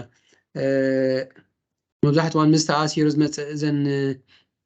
ኣዝየን ንፉዓት ተምሃሮ ገለ ዝገብርኦ ነገር ነይሩ ኣብዚ ናይ ትምህርቲ ከለና ዝክሮ ፀጉረን ፓንከር ገብርኦ ገለ እንታይ ገለ ተይልካስ ምሻሎ ከምዚ ብዙሕ ግዜ ንኸየጥፋኣ ኣብቲ ፀጉረን ወይ ከዓ ኣብቲ ንዑ ከም መዓርያ ከመሽጣ ገለ ነገር ገብራ ሓቅነት ኣለዎ ናተ ሓቅነት ኣለዎ ፅፍፍ ዝበለ ነገራት ትዳ ኣለካ ኮይኑ ቦግ ኢልካ ክትከይድ ኣብኡ ውሕድ ግዜ ክተጥፍ ትኽእል እያ ተዘይኮነ ብዙሕ ነገራት እንተ ኣብ ከምዚ ዘጥፍዕ ነገር ትገብር ኮንካ ግን መዓስ ኢኻ ሞቲ ካል ነገራት ዳ ክሰርሑ ስለዚ እንተ ብዙሕ ዓይነት ኣማራፅታት ኣለካ ኮይኑ ኣብ ምርጫ ኣብ ዳይለማ ኢኻ ትኣቱ ስለዚ ብዙሕ ኣማራፅታት ስለ ዘለና ኣብዚ ሕጂ ዘሎ ግዜ ከዓ ብዙሕ ሽግራት ኣጋጥመና ኣሎ ኣማራፅ ተዘይብልካ ግን ፀገም የብሉን እሳ ኢኻ እታ ክትዕልላ ዘሪእኻ ዘለካ ሳልዒልካ እያ ትኸይድ ውሕድ ተኮይንካ ካብቶም ውሕዳት ትመርፅ ትኽእል ሕጂ ግን ዳርጋ ሽሕ ዝኾኑ ኣማራፅታት መፀካ ሞ ኣእሙሮኻ ኣብ ነውፃ ኣቱ ንና እያ ክመርፅ ምክንያቱ ኩሉ ናት ፅቡቅ ነገራት ትሪኦ እዚ በዚ እዚ በዚ እዚ በዚ ሶ ኣብኡ ኣብቲ ቀንዲ ውሳነ ከይበፅሓኻ ደሲሽን ፋቲግ ወይ ከዓ ናይ ውሳነ ድኻም እሱ የጋጥመካ ስለዚ መፅናዕቲ ከም ዘመልክቶ ሓደ ሰብ ብመንፅር ኣብ ሓደ ግዜ ኣብ ሓፂር ግዜ ዝወስዶም ብዙሓት ውሳነታት ኣብ ዝቕፅሉ ውሳነታት ቁኑዕ ውሳነ ንክወስድ ይሽገር ሶ ከምዚኣ ኢልካ ውሳነታት ተዳ ጌርካ ሓሊፍካ ምርጫታት ተዳ ጌርካ ኣእሙሮኻ እንተዳ ሰሪሑ ድሕሪኡ ናብ ድኻም እዩ ዝኸይድ ድሕሪ ትወስዶ ውሳነ ከምዚ ውፅኢታዊ ይከውኒ ስለዚ ደሲሽን ፋቲግ ወይ ከዓ ናይ ውሳነ ድኻም ንኸይገብሩ እቲ ውሳነታት ኣብ ካልእ መታን ክውዕሉ ወይ ለምዮም እቲ ኣብ ምምራፅ ዋላ ሓደ ይሽኮርኒ ምክንያቱ ከምዚ ተፀኒሕ ዝኾነ ተልዒልካስ ኣይክትጋገን ኢኻ እንተዳ እዚኣ ቀያሕ እዚኣ ብጫ እዚኣ ሰማያዊት እዚኣ ቀጤልያ ኮይና ግን እንታይ ክመርፅ ስለምንታይ ሳ ክመርፅ ገለ ዳበልካ ዳርጋ ኣብኡ ተጥፎ ነገራት ነቲ እሙሮኻ የድክሞ እቲ ግዜኻ ተጥፍእ ብድሕሪ ኣብ ዓብ ነገራት እንትሓስባ ይትኽእል ኢኻ ድሓር ከዓ ሓሊፎም እዮም ሲምፕሊሲቲ ብፍላይ እዚ ማተርያል ደጋዊ ነገራት ገለ ነቲ ኣብ ታሕቲ ዘሎ ሰብ ኣዝዩ ዝስሕቦ ነገራት ብዙሕ ኣይስሕቦም ንዓም ካልእ ቁም ነገር ምግባር ዓበይቲ ነገራት ከመይ ጌርካ ትገብር ስለ ዝኾነ እቲ ጌም ናቶም ኣብ ላዕሊ እዩ ሶ እቲ ጌም ናትና ካብ ታሕቲ ነገራት ኣሊና እንተ ኣብ ላዕሊ ክንሰቕሎ ተዘይክኢልና እውን ሽግር እዩ ምክንያቱ እቶም ንኣሽቱ ነገራት ማተርያል ብፍላይ ደጋዊ ነገራት እንተ ዝያዳ ንክፋል ናይ ሂወትና ኣዝዩ ዝስሕቦ ኮይኑ ኣየገድስን ማለት ኣይኮን ግን ዝያዳ እንተ ድቦና ኣብኡ ነጥፍ ኮይና ዓበይቲ ነገራት ክንሰርሕ ይንኽእል ኢና ምክንያቱ እቲ መዓልታዊ ናሓስቦ መዓልታዊ ንገብሮ ነገራት ኢና መወዳእታ ኣብ ሂወት ንኾነ ሶ ከም ዝሪኦ ዘለና በቃ ሲምፕል ሓደ ሲምፕሊሲቲ ፅባቐ እዩ ካልእ ነገራት ገለ ዘይብሉ ነገር እዩ እዚ ነገር ዘሎ ሶ መወዳእታ እቲ ዘድልዮ ዕማም ንክዓምም ይኽእል እዩ ተዘይኮነ ኣብ ማልያ ምምራፅ ኣብ ጫማ ምምራፅ እንተ ግዜ ይጥፍዩ ድሕሪ ነቲ ዓብ ነገራት ብዙሕ እዩ ዝወስደሉ ስለዚ ኣብ ውሕዳት ነገራት ከተነተኩር ክንክእል ኣለና ብዙሕ ነገር ክንገብር ኣይንፈትን ኣብ ሂወት ብዙሕ ነገር ትገብር ኣይትኽእልን ኢኻ ውሕዳትን ፅሑፋትን ግን ትገብር ትኽእል ኢኻ ብሉፅነት ማለት እዩ ካልእ ሓሙሻይ ኣብ ሓደ ግዜ ሓደ ነገር ጥራይ ኢኻ ትገብር ትኽእል እዚ ማልቲ ታስኪን ዝበሃል በዚ ዳ ፅናዕኩስ በዚ ክስታይ ይገብር በዚ ቴሌቭዥን ክርእየ ወይ በዚ ዳ ሰርሐኹ በዚ ቴሌፎን ዳተቐበልኩ ወይ ከምዚ ክገብር ዝበሃል ነገራት ኣይሰርሕን ምክንያቱ ህልው የለኻ ናብታ ሻዕ እዋንሲ እቲ ህላወታይ ማለት ድዩ ኣቴንሽን ኣድቦናትካ ኣብ ሓደ ጥራሕ ይኸውን ዝኽእል ከም ሰብ እንታይ ኢኻ ግን ትገብር ክልተ ነገራት ተዳ ቀሪብካ ካብዚ ናብቲ ካብዚ ናብቲ ካብዚ ናብቲ ዳበልካ ስለትኸይድ እቲ ክልተ ነገራት ተዓምም ዘለካ ኮይኑ ስማዓካ እምበር ኣብታ ሸዓመንት ሓንቲ ነገር ጥራሕ ኢኻ ትገብር ነብሱ ከብ ግዜ ካብዚ ናብዚ ክትከይድ ከለካ ግን ትገብሮ ጌጋታት ኣሎ ናብቲ ንቡር ንኸተምፅኦ ኣእሙሮኻ ኣብዚ ንክተኽልካ ብዙሕ ግዜ ፀዓት ወይ ከዓ ስለዝወስደልካ ኣእሙሮኻ ይሕጎስ እዩ ዝኾን ምክንያቱ እቲ ሓጎስ ዝበሃል ቤዚክሊ እውን ኣብ ኣእሙሮና እዩ ዝፍጠር ስለዚ ከምዚ ዝገብሩ ሰባት ካብ ሓደ ናብ ሓደ ዝኸዱ ክልተ ዕፅፊ ናይቲ ፖስትሎም ዝግባእ ግዜ ይወስዱ ዳብል ኸውን ልዕሊ እቶም ኣብ ሓደ ዕዮ ዘተኩሩ ከዓ ልዕሊ 50 ሚእታዊት ጌጋታት ይገብሩ ከም ንሪኦ ዘለና እዩ ሶ ሓደ ነገር ምስ ሓስካ ኣብኡ ተኩር ሲንግል ማይንድድሊ እሳ ነገር ምስ ወዳእኻ ናብታ ሓንቲ ትኸይድ እሳ ነገር ምስ ዓያኻ ናብታ ሓንቲ እቲ ኢነርጂኻ ብታ ሓንቲ ትገብሮ ሶ ከምኡ ምግባርካ ነቲ ነገር ብፅፉፍ ትገብራ ኢኻ ተዘይኮነ ከምዚ ክልተ ኣሎ ኣብ ትግርኛ ኣሎ ዋላ ሰብኣይ ክልተ ንየውነ ጀን ክብል ሞተ ወይ ከዓ ክልተ ማናት ኢለ ክሕዝ ዝፍትን ሰብኣይ ሲ ሓንቲ ከይሓዘ ተርፍ ዝብል ኣዘራርባ ኣሎ ሶ እቲ ሙረናሃኹም ናብ ክልተ ነገራት ክነፍሮ እንተ ደኣ ፈቲና ዋላ ሓደ ሒዝኒ ሶ ጥርንፍ ኣቢልና ናብቲ ዘገድሰና ክነምፅኦ ክንክእል ኣለና ሶ ኣብዚ ሚእቲ ሚእታዊት ታብቲ ዘድልየና ነገራት ኣለና ሃፒ ብሬን ዋላ ብመንፅር ማሕበራዊ ርክባት ንርኣዮ ሓደ ሰብ ምሳኻ ተሎ ምሳኻ እንተ ደኣ ሃልዩ ሙሉእ ኩሉ ኮይኑ እንታይ ዝኸውን እቲ ዝምድናታት ፅፉፍ ክኸውን እቲ ኮንቨርሴሽን እቲ ዝርብ ከዓ ውፅኢታዊ ዝኸውን እንተዘይኮነ ምሳኻ ከሎ በቲ ቴሌፎን ሕዝ በቲ ናብ ካልእ ድቦ ገብር በቲ ካልእ ነገራት ገብር ተኮይኑ ንዓኻ ይሕጉሰካኒ ውፅኢታዊ ዝኾነ ነገር ኣይትገብርኒ ኢኻ እቲ ስራሕ እውን ፅቡቅ ኣይከውን ሶ ብመንፅር ስራሕ ብመንፅር ዝምድና ኣብ ኩሉ ነገራት ይኸሙ ሶ ኣብ ሓደ ቦታ ኣለካ ኣብ ሓደ ክትለካ ኣብዛ ሌክቸር ኣለና ንኣብነት ካልእ ነገራት ክንገብር ኣይንኽእል ኢና ብዙሕ እዋን ኣብ ሌክቸርስ ዝረአ ፀገማት እውን ኣሎ ማስ እንታይ እዩ ክንሰብ ዝኣኸልና ኢና ነብሰ ከፍ ኣብ ትገብሮ ነገር ከምዚ ንዋላ ሓደ ሰብኣይ ተሃስን ኢኻ ንዋላ ሓደ ሰብኣይ ተቐሽሽን ኢኻ ነብስኻ ጥራሕ ኢኻ ክስታይ ትገብር ሶ ኣነ እንተ ዳ ብድሕሪ ስክሪን ኣለኹ ኢለ ገለ ነገር ዳተገብራ ከሎ ናብ ካልእ ዘድብ ኣሎ ኮይነ ማስ ታይም ናተይ ጥራሕ እየ ዝወስድ ዘለኹ ግዜ ናተይ ነብሰይ እየ ዝቕሻ ዘለኹ ሶ ሓደ ሌክቸር ተዳ ክከታተል ኢልካ ሙሉእ በቃ ካልእ ነገራት ካ ገዲፍካ ክትከታተሎ ክትክእል ኣለካ ብዝተኸኣለ ማለት እዩ ተዘይኮነ ነብሰ ከፍ ዲስትራክሽን በዚ ነገራት በዚ መፅእ እቲ ሓደ መፅእ እቲ ሓደ ከይድ እንዳኾነ ከሎ ኣይተረዳእንን ወይ ከዓ ብዝግባእ ይሓዝኮ እንተ ደኣ ትብላ ኮንካ ኣብዘይ ትኽእልኒ ኢኻ ሓደ ወይ ሙሉእ ግዜኻ ናብ ካልእ ኣይትጠቐምካሉን ኩሉ ከሲርካ ምሻሎ ኣብቲ ነገራት ኣይገደፍካየን ወይ ከዓ ሃሊኻ ከዓ ኣይሃለኻን ሶ እዚ ፕሪንስፕል እዚ መስርሕ እዚ ኣብ ኩሉ ነገራት እዩ ዝጠቕመና ኤንስታይን ብዛዕባ እዚ እንታይ ኢሉ ነይሩ any man who can drive safely while kissing a pretty girl is simply not giving the kiss an attention it deserves ከምዚ ብዋዛ ገለ ገይሩ እዩ ክገልፆ ፈቲኑ ሓደ ሰብኣይ ሲ እንተ ደኣ ሓንቲ ፅብቕቲ ቆንጆ ወይ ከዓ ዓርኩ እንዳሰዓመ ከሎ ብዘይ ፀገም ዝውራ ኣሎ ኮይኑ ነቲ ምስዓም ዝኣክል ኣድቦ ኣይሃቦን ዘሎ ዝኣክል ተገዳስነት ኣይገበረን ዘሎ የለን ማለት እዩ ወይ ከዓ እንታይ ክገብር እንተ ደኣ ንዓ ኣድቦ ክብል ኮይኑ ከዓ ሓደጋ ክጋጥሚ ሰብቲ ሽዕዋን ትገብሮ ዘለካ ሓደ እዩ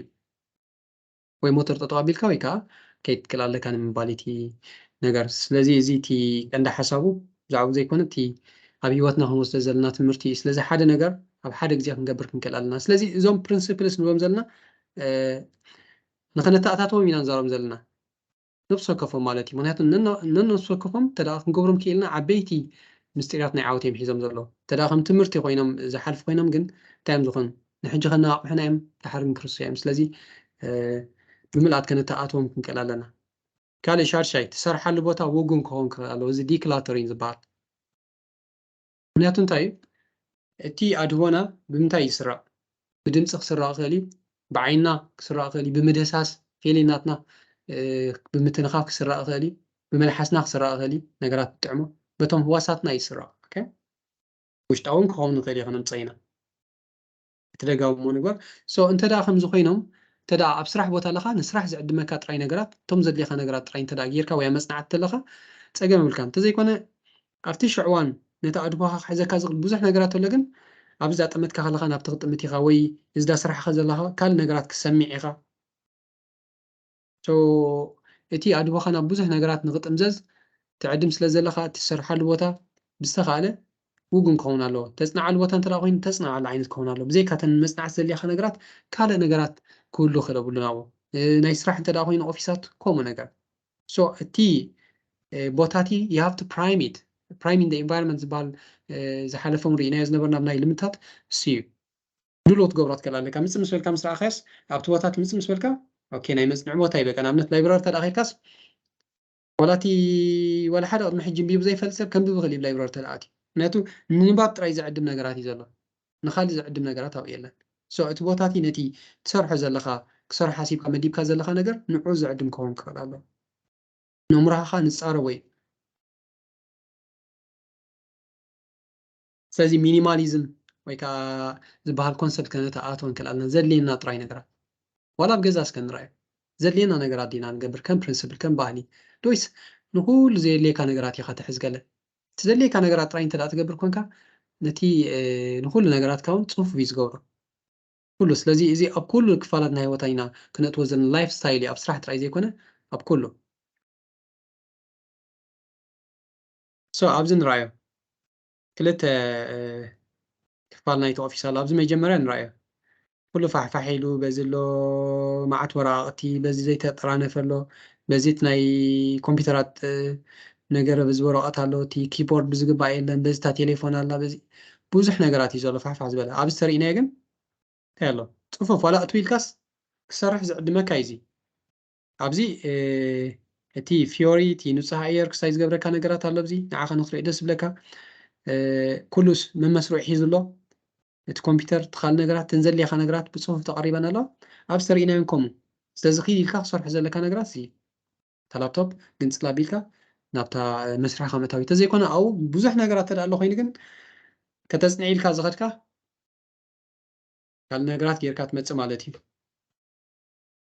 قال إذا عنكو فخا نجرات كتعلق تكلالكا توم قدامو تبلنايم زيمم دغاو نشطاونيم زيم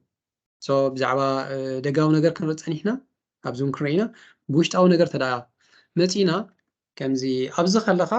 ብሓሳባት ካብ ካልኦት ትሉ ትኽእል ኢኻ ትውሰድ ብዙሕ ነገራት ኣብ ኣእምሮኻ እንተዳ ሰትል ዘይገበርካዮ ኣድረስ ዘይገበርካዮ ዘይመለስካዮ ነገራት ኣለካ ኮንካ ዋላ ኣነ ብዝዳ ተዛረብኩ ወይ ኣብ ሓደ ቦታ ስራሕ ኣሊኻ እውን ኣብኡ ይትብሉን ኢኻ ስለምንታይ እዩ ርእስኻ ናብ ካልእ ከይድ ኣሎ ሶ ነዚ ሕግዘና ዝኽእል ነገር ብፅሑፍ ጌርና እቶም ዘተሓሳስቡና እቶም ኣብ ኣእምሮና ዘሽከርክሩ ሓሳባት ክነውርዶም ክንክእል ኣለና ሽዑ እሶም እንተዳ ክንፈትሖም ንኽእል ኮይና ክንፈትሖም ክንክእል ኣለና ክፀንሑ ዝኽእሉ ነገራት ተዳ ኮይኑ ከነፅንሑ ክንክእል ኣለና ክንቋፀሮም ዘይንኽእል ነገራት ኮይኑ ከዓ we have to let them go ዝሓለፉን ርኢና ኢና ክንሰዶም ክንክእል ኣለና እንተዘይኮነ ብዛዕባ ከምዚ ዘድልየናን ዘየድልየናን እንተዳ ኣብ ርእስና ነሽከርክሮ ኮይና ግን ፀገም እዩ ዝመፅእ ሶ ኣብዚ ዝያዳ እቲ ፕራክቲስ ወይ ከዓ ልምድ ኣድልየና እዩ ብዙሕ እዋን ሰብ ኣብ ሓደ ቦታ ኮይኑ ወይ ሓደ ስራሕ ኮይኑ ሓደ መፅናዕቲ ኮይኑ ውፅኢታዊ ዘይገብሮ ከዓስ እዩ ምክንያቱ ርእሱ ብዙሕ ነገራት ተታሒዙ ኣብቲ ዘድሊ ቦታ ወይ ከዓ ኣብቲ ዘድሊ ታስክ ወይ ከዓ ዕማም ኣብኡ ስለ ዘየለ እዩ ሶ እዚ ሜዲቴሽን ኣስተንትኖ ዝበሃል ሓደ ካብቲ ቀንዲ ሓጋዚ እዩ ምክንያቱ እንታይ ተፋሊት ብሪዚንግ ቴክኒክ ናይ ተናፍሳ ቴክኒክ ንበሎ ካልእ ነገራት ኣዛኒኖ እምሮኻ ናብ ዝተረጋገአ ኩነታት ተምፅኦ እሞ ክሊር ገብሮ ሓፅቦ ንፋስ ስቦ ነቲ እምሮኻ ልክዕ ከምዚ ሓደ ገዛ ተዓፂ ፀኒሑ ሞ ንፋስ ምሳብካ የቁርብ ኣስተንፍስ ተብል ፅቡቅ ፍኹስ ዝብለካ ከምኡ ማለት እዩ ነቲ እምሮኻ እዚ ነገራት እዚ ሶታ ሓሳባትካ እቲ ዘየሊ ዝመስል ኢቫፖሬት ትገብር ይኽእል እዩ ክሃፍፍ ይኽእል እዩ እዚ መጀመርያ ዘይክመስለካ ኽእል እዩ ቀፃሊ ፕራክቲስ ተጌርካዮ ግን ውፅኢታዊ ዝኾነ ነገር እዩ ካልእ ምንቅስቓስ ካብቲ ዝዓበየ ክንጥቀመሉ ዘለና እዩ ምንቅስቓስ ወክ ምግባር ዋላ እዚ ናይ 15 ደቂቕ ምዝዋር ነቲ ሜካኒዝም ናይቲ ኬሚስትሪ ናይቲ ኣእምሮና ብጣዕሚ እዩ ዝቕይሮ ሶ እንተዳ ዋላ ስልችውችው ኢልና እንተዳ ውፅእ ኢልና ንፁህ ኣየር ወሲድና እሞ ከዓ ክንቀሳቐስ ክኢልና እቲ ሆርሞንስ ፈሪ እቲ ኩሉ ኒውሮ ትራንስሚተርስ ንብሎም ዘለና እዞም በዓል ኢንዶርፊንስ ዝበሃሉ ሴሮቶኒን ስለ ዝፈርዩ ንኣእምሮና የናውሕት ናይ ምግባር ዓቕምና ይዓቢ ከም ከምዚ ፖዚቲቭ ኣዎንታዊ ኢና ንኸውን ስለዚ ምንቅስቓስ ካብቲ ኣዝዩ ሓጋዚ እዩ ካልእ እቶም ኖ ክንብሎም ዘለና ከዓ እዞም ንብሎም ዘለና ማሕበራዊ ሚድያ እዩ ብዙሕ እዋን ፆም ክንእውጀሎ ክንክእል ኣለና ካብ ሰዓት ክንዚ ሳብ ሰዓት ክንዚ ኣይትንክፍኒ ካብ ሰዓት ክንዚ ሳብ ሰዓት ክንዚ ከምዚኣ ድቃስያ ናይ ከምዚኣ ድቃስ እንተዳ ኮይና በቃ ድሕሪ ድቃስያ ይርአኒ እንተዘይኮነ ክትምድቦ ከለካ ትምድቦ ኣለካ ብታ ሸዓዊ ምስ በፃሕካ ግን ነቲ ፈተና ክሰግሮ ስለዘይትኽእል እንተዳ ትገብሮ ኣለካ ኮንካ ኣቐዲምካ ዝተፈላለዩ ኣፕሊኬሽን እዩ ዘሎ ፅቡቅ ነገር ሎሚ ነብሶ ከፍናኻ ዳርጋ ንፈልጦም ኢና ስለዚ ኣብታ ትደልያ ዘለካ ሰዓት ነቲ ኮኔክሽን ናትካ ካብቲ ሞባይልካ ዲ ካብቲ ኮምፒተርካ ዘጥፍእ ኣፕሊኬሽን ጌርካ ተዓግቶ ትኽእል ኢኻ ነገርቲ ሽዑ ቀፃሊ እንተዳ ፕራክቲስ ጌርካ ከይድ ይኽእል እዩ ስለዚ እቲ ዘየልየካ ነገር ካባኻ ተርሕቆ ትክእል ኣለካ ወይ ከዓ ንምግባሩ ከቢድ ትገብሮ ትክእል ኣለካ እቲ ዘድልየካ ነገር ከዓ ቀሊል ቁሩብ ትገብሮ ትክእል ኣለካ ካልኦት ማሕበራዊ ነገራት እዩ ኣይፋል ምባል ክትለማመድ ትክእል ኣለካ ፖላይት ኖ ዝበሃል ነገር ኣሎ ኖ ከምዚኣ ስለ ዘላትኒ እዚኣ ሶሪ ኣይትዕመንያ ንከምዚኣ ዶ ክንገብራ ብከምዚኣ ብመደብ ምርኻብ ኣብ ክንዲ ምፅኢልካ ደስ ስለ ዝበለካ ከምዚ መፂኡ ክሳይ ዘብለካ ኖ ካብ ሰዓት ክንዚያ ክሳብ ክንዚያ ጥዕመካ ርያ ፕሮግራምካ ርኢኻ ትሰርዕ ስኻውን ከምኡ ሶ ብመንፅር ከምቲ ስኻ ትሪት ትከውን ዘለካ ንሰብ ትሪት እንተዳ ጌርካ ሰቡን ከምኡ እዩ ዘብለካ እንተዳ ሃንደፍ ኢልካ ብዘይ ፕሮግራም ንሰብ ተእትዎ ኮንካ ሰቡን ከማኻ ከምኡ ነገር እዩ ክወስደካ ዝኽእል እንተዳ እስኻ ኣትሊስት ናይ ግዜ ክብሪ ሃሊካ ንሰብ تنصبر كون كخاسب كمتي تريت تكون تدلي نجر كوميز من السلكة سلزي سخات تغير كابز عصابات بزح الشجرة بالكمونيات انتي نات كم غيار يتسب اتليست ولا قالوا كم قال خلو نسخة زجبرو ديل ويكا أركب جن نتيس سخات تدلي نجرات كمصلي يا خيفتوه سوزيتي ناي مديتيشن لازلناي وارن بافت زي كابزم أزيم عوتا زغون investors ويكا أو 30 مليونر زبالو زروا أزيم عوتا سوات درجة نخل نجاريم أيفال زبلو درجة نخل نجاريم أيفال زبلو سو أيفال زبال نجارات بزحات يمزلون أبيوت زع سوات رايفنا نزار بزلنا نجارات ناتو أب حدا وان كلتا نجارات قبرس لزي تقلتنا عايش زبال نجارات بزح بركتو زي بدو هيوتك أيفال تبلوت كلا لك ديليجيت كات قبرت كلا لك بخال سبك سرح زغل عينت سرح انت لا خينا قال سبك سرح تقبرت كلا لك سخاب كلمة فوكس تقبر أو كلا قتدم تزيكون نقول نجارات بعلاقة عين تلاتي تمكا كتسلت أيتقلني خاب بزح نجار منيات أفريج خاتقون منيات بزح نجارات بحسب تقبر أيتقلني خاص لذي تخال نجار كعيز له بخال سب ويكا بخال أجاب كعيز غبت له بخال أجاب تعيق كلا لك كلا أمونج صراحة في الله مسمس نعتي مس عمره زلو عينت صراحة زخيل نجار انت داوين صراحة خازي عرفت موساد زي أقداسي نعجبه خي حد سي زي من الوقت هذه إيتالوي ናይ ኮሌጅ ተማሃራይ ዝነበረ ዝተኣተወ ቴክኒክ ኣሎ ፖፑላር ዝኾነ ቴክኒክ ፖሞዶሮ ቴክኒክ ዝበሃል እዚ ሕጂ 25 ዝበሃል ኣሎ እሱ እንታይ ዝብል መጀመርያ ቀዳምነታትካ ሰሪዕኻ እዛ ነገር እዚኣ ክገብር እዩ ምስ በልካ ድሕሪኡ ኣላርም ትገብር ን25 ደቂቕ ዝኸዳ 25 ደቂቕ ፎካስ ኤንድ ወርክ ኣብታ ስራሕኻ በቃ ኣድግ ሓፃርያ ክሳብ ኣብኣ ትኸይድ ኮንሰንትሬሽን ወይ ከዓ ድወላትካ ብዝግባእ ተዓያሳ دحر 25 دقيقة مساء خلت ألارم لا يعني 5 دقائق زاكل عرفت وسد تس أكلات كازاني تحبل أنت دعبون كسبت لي خابون ستانيش تيتنكاس عسويكا كيل كاتو على زلكا ويكا تليفون قدول زلكا نقرات له كدول تغليها لازم تاي قبرك هذه كاب ساعات شو مونت تحيزة حساب عصرت حدا خصني أنت دا إلى أنا مديبه كي حسبكو خلوه ترسين تعيزخون سلشوا مهنياتو كندز أكل ساعات كوف كبلة كم زين قال متى تيزبل صاقن نايتن إسمعها مشان دقائق أنت لا تحسب على خانك زيادة نقرات قبره دحري ريوارد تقبره ناتو مرخا زي حد سنة قرات زنا واحد تقبر تحديث مسيخا دقنا خا أي خلي تجمع دقنا خاص لايك 4 راوند مسكبر كخا متى تقبر راوند تي أمس وداخل ناي حدا ساعات مسكبر كا حدا إسرا دقيقة إذا أكل كان وحز بلا عرفت توسد وسيل كان يها قالت كبر كان الساعات كانت كبر ساعة بزي مصنعت ملو ويكان قبر نقرات كم زي نقرت تاعتينا خا زيادة حاجة زخون خالي مزز تأثر تاريخنا حدا من سين حدا سواينا الله أقداسيتها سو أو حدا عادي في الله بزنا يقدم ترينا بقلبتي زياداتي عيلي نايت بقلز عكان عبتنا يقدم زمن مالتي سلازي بمقراص كانيرو በቃ ነዚህ ቀላሚጦስ ዲ ዋላ ንዝግራብ ንኩሉ ዝተፋለየ ወርወር ዝኸውን መን ብብዝሒ ቆረፅ ዓይነት እቲ ናቶም እቲ ክሳይሲ ብኸምኡ እዩ ዝንፀባረቕ ነይሩ እቲ ዋ ኩስታ ሓያል እዩ ኩስቶ ዘለዎ ጉልበት ገለ ዝበሃል ሶ ዝመንሰይ ዝዳረጎ ይነበረን ኣብ ኩሉ በቃ ኣብቲ ከባቢኡ ኣብቲ ጎደብኡ ዝነበሩ በቃ ኩሎም ዝተፈልጠ ነይሩ በቃ ንዓይ ዝዳረገኒ የለን ብብዝሒ ብምቕራፅ ብጉልበተይ ገለ ስለ ዝብል ነበረ ዝምካሕ ሓደ ግዜ ሓደ ሰብኣይ لهنا أنا فتنو قليلو مالتي حدا سواي كم زبلو هالو فتنو بلو خالو قليلو با تواي سواي داقون أنا مشالو نمن سي كم زي لا زود قصي ما خا عب سواي تقولوا لهم كنز عدمي سو درجة داس حاقس كهراي لحن كن رأينا ودي كمي دا حسيبوا قال زعينته لم سعرات سفلتيو قالوا وسيدو سو تي كل سبت أكيبو نتو ودري خوينو من بزح نجار جبرين تاي خفتار انت عينت نجاري خقاتم زبل كوين لك عم زناي داويت قولي عينتي خوينتي قدم كنري أخذنا منياتو تحيل نايتي أزيو لعليو قالا تم سوايكا تاقبريم كنري مينا سلاز تجمير صراح سامنا يمشيتي خيط بكا من سي حيل له قلبتها له بكا استنفاس بالي لن تعطي زبلو نزقرا بكا ودو قطري عرفت زبالي لن سوايكا تراقي قرص نغنا كوفل تراقي قرص نغنا خوفل تمن سي كاريو لا سواي انت تقبر زلا ما خفت ما تهابيخ يكون كسايز قبر زلا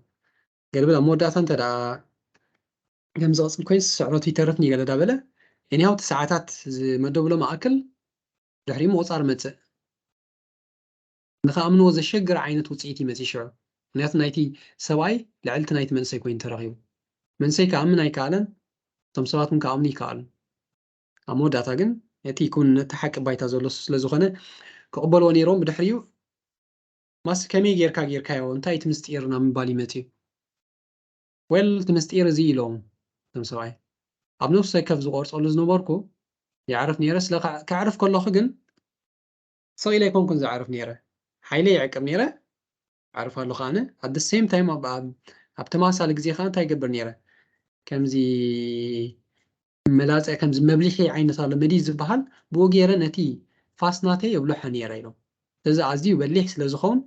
أنا بلحت فاسي يبلح شعو نكون قرصك قليل يزخون سو كم دا جوور كي بميل أخصائي جيريلو سازن تاي مالتي تمرتي ناي فوكاسي تمعرف كاس جزي يكون كان سرق زلخا تايدا تحديث كامس يها زيادة وصيتها ويسرح سرح زلها سلازي زي كانت تأتو هنكلالنا زي ناي بومودور تكنيكس بزولا كالي مزي تأثيرو زي بعاتنا يا أمرنا كبرخو ويكا خلو لزخل تعي زخنا ما قباتات وخل زخنا ديكاس من كساس مزلتات كل زي نقبر كنكلالنا ما قبان طعم وساني نمقو مقبتات تدا سبحاوي جانكي عينت كوينو مخا بخل نقرات ولا نتي أمرنا يزدن زوزو نياتو تي كبي نقرات كم زخن بلا خلنا تقولوا سيركليشن ويكا تقولوا زور الدم نامن يزمت ناب كسع يزمت نتنت نقرات نحقق بمنصرو أمرنا تي زاكل زور نايدم أيكودون يزولو زور نايدم أيكودون يزولو ماتكا أكسجين أيكيد يزولو ماتي ساعات أيكيد يزولو ناو تزي نقرات زي اللخاتي مفزاز متس داسواي كبي نقرات بالعل دكاس متسكا صوت نبالع نقرتي ما يبزح مستاي أزيوم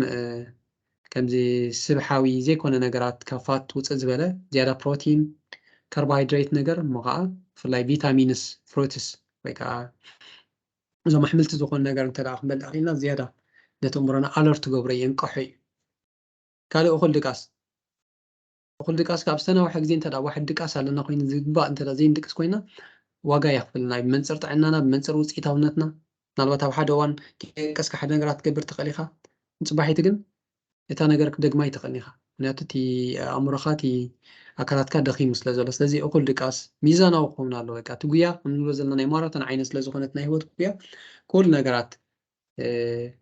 زي تقال لخون دالو انبر حنساب كالتيف كخمز نايمانتي لسلاز قويا خامو دحريو عدا أبنوي عرفت سلاز أعتقاتي نقراي في تسمني من قصاص أوريدي كن محجون تزاريبنا لنا فبتا أزي أقداسي سو كمي جيركا بأتبو خمتا عايزي تزي فليتكا عاد معن عوتن سرح صراحة تقلنيغا يبلالو بيزيكلي زي كنزارو وصان حناي زارب زلو ديريك سيلفرز تبل صحفي so thank you so much نايلو متمرتنا زي نيرو زعبا فوكاس هاتبو I hope قلنا قر وسيلنا هكون حتى ويريتو تلنا ندرحنا بهم قرفو